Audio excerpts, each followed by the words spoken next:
Hi guys, good evening to everyone. Now is February 12, 2026 Thursday. As you can see guys, andito na naman ako sa Koi Fish Pond ko kasi bago lang ako nagpapakain ng dinner meal nila. Ito po ang mga pets ko guys, mga Koi Fishes. Yan. Oh. At ito po ang pan ko guys, maliit lang. Simple, small butterball. Honestly guys, dito talaga ako nagtambay guys pag wala akong ginagawa. Kasi guys, believe me or not guys, maniwala kayo or sa hindi, ang mga Koi Fishes guys ay mga stress relievers po.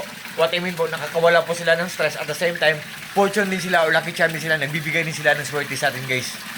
And guys, sa video kong to, i-flex ko ang nagpapalinaw ng tubig sa pan ko. Kasi every 1 year, 6 times ako maglinis ng Koi Fish Pond ko. So, it means guys na every 2 months, isang bisis ako maglinis. So, malapit na ang 2 months guys. Pero still, clean pa rin ang water. Still, clear pa rin ang water. Oh, di ba?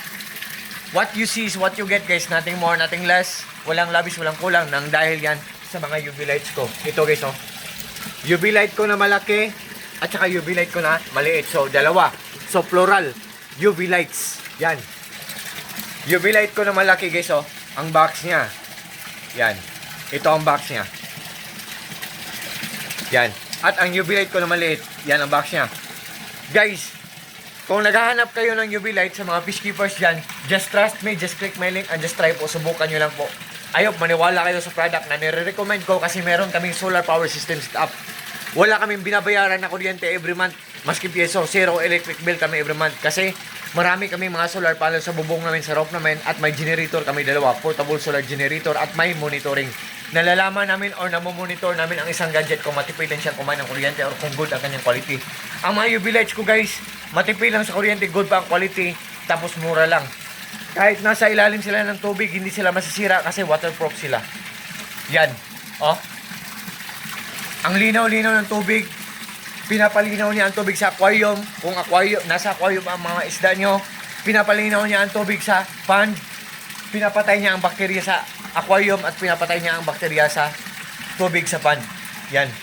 Ganyan kaganda ang mga UV lights guys. Nandyan sa link ko guys, mga sellers ng UV lights ko, thank you so much po. More blessings to come po sa mga shops nyo po.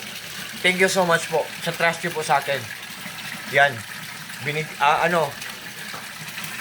Nag-ano sila sa akin guys ng product na nag-trust sila sa products na ipa-promote ko. Yan. Thank you so much mga sellers. Yan.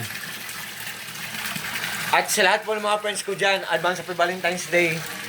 Sa lahat po ng mga friends ko, thank you so much po sa trust po at sa support. God bless po sa ating lahat or God bless us all and that's all.